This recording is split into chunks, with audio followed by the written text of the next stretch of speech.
Sir, Kolshet loci परिसरातील अनधिकृत परप्रांतीय आंबेवाले नंदीबाबा मंदिराचे नाव वापरत आहेत, यामध्ये स्पष्टीकरण.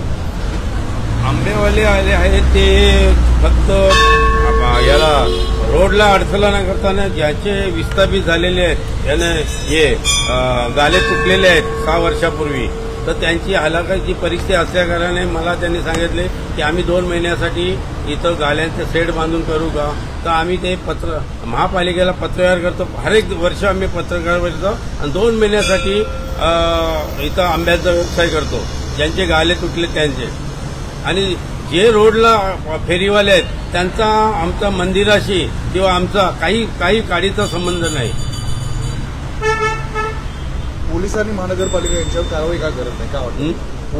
पोलीस आणि महापालिका अवैध जे आपला रोडवाले फेरीवाले आहेत त्यांच्यावर कारवाई करतात, ते परत येऊन करतात. आता हे कित्येक इथं चालू आहे, बालकुंबला पण चालू आहे, माजिवड्याला चालू आहे, कापरवाडीला चालू आहे. ते तरी किती वेळ करणार.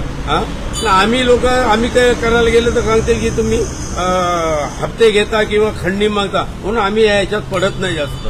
फक्त आम्ही आता पत्रव्यवहार करणार आहोत की इथून हे फेरीवाले काढून टाका म्हणून.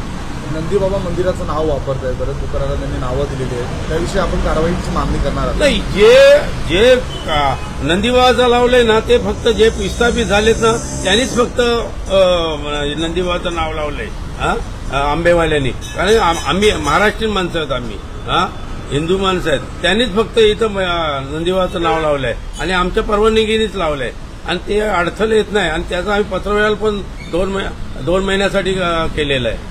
काय तो पत्रव्यवहार नेमका काय कशा प्रकारे तो सांगा. कापरवाडी ते कोलशेत रुंदीकरणात बाधित झालेले गाले धारकांच्या अडचणी संदर्भात वरील विषयाला मी आपल्या निधी आणू इच्छितो की 5 वर्षापूर्वी कापरवाडी ते कोलशेत या रस्त्याच्या रुंदीकरण ठाणे महापालिकेवतीने करण्यात येणाऱ्या प्रकल्पात माझे 2 गाले मोलमिल कंपाऊंड नंदीबाबा मंदिराजवळ बाधित झाले होते.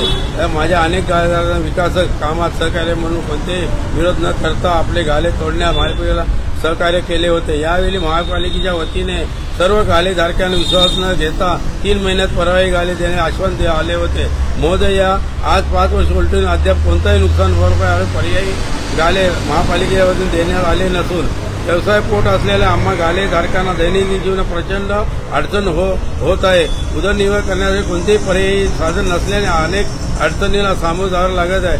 पर्यायी आम्ही वाहतीला कोणता अडथळा न करता आमच्या गाले असलेल्या जागेवर तात्पुरती शेड उभारून आंबे विक्रीचा व्यवसाय 2 महिन्याकरिता करीत आहोत. सदर शेड तात्पुरती स्वरूपाचा असून पावसाला सुरू होतात आंबे विक्रीचा व्यवसाय बंद होतात. आम्ही स्वतःहून हटवून देण्याचे आम्ही देत आहोत. तरी आपण या माणुसकीच्या नात्याने योग्य तो विचार करून आम्हाला सहकार्य करावे ही नम्र विनंती. अर्ज आपण दिलेला, अर्ज दिला. आपले तुम्ही जे गाळे म्हणताय तुमच्या परिक्षेत्रात आहे ते किती आहे, बाकीचे बाहेरचे किती आहेत, काय कल्पना आहे का तुम्हाला? परिक्षेत्र आमच्या आता या नंदीबाबाच्या परिसरामध्ये गाले 8 गाले आहेत. 8 जणांचे गाले आहेत. काही जणांचे 2 आहेत, काही जणांचे 1 आहे, काही जणांचे 1 असे एकूण 8 जणांचे गाले आहेत. इथे जे काम करणारे परप्रांतीय आहेत ते बांगलादेशी असल्याचं म्हटलं जाते. त्यांच्या नाही, हे सर्व झारखंडवाले आहेत.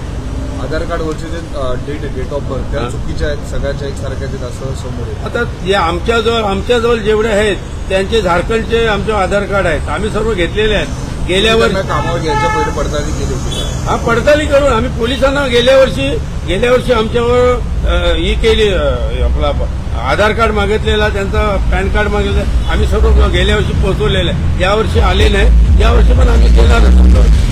पोलिसांच्या माध्यमातून आपण कम्युनिकेशन केलं होतं. गेल्या वर्षी केलेलं आम्ही. गेल्या वर्षी यावर्षी आले नाही, यावर्षी आले तर यांना देऊन टाकू आम्ही. आमच्याजवळ त्यांचे आधार कार्ड आहेतच. काल काही राजकीय नेत्यांनी विषय उचललेला की बऱ्याच प्रकारचे परप्रांतीय तुमच्या परिसरामध्ये नंदीबाबा मंदिराच्या परिसरामध्ये अनधिकृतरित्या आंबे विकत आहेत, त्याविषयी काय? नाही, आंबे विक्रेत करा आमच्या जेवढे याच्यामध्ये हे फक्त आमच्या इथे काम करतात.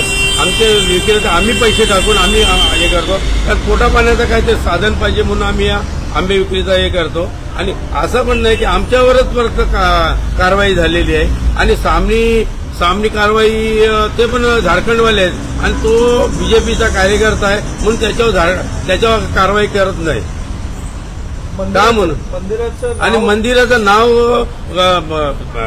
डबगाईला घालवण्यासाठी हे कृत्य चालू आहेत आणि जो या दत्ता गाडगे हे करतो ना तर मनोनगरला एवढे पाय चालायला जाणे परप्रांतीय धंदा करतात, मग तिथं का नाही हा कारवाई करायला जात, तिथं का नाही बंद करायला जात, तो इकडचंच का करायला येतो तो.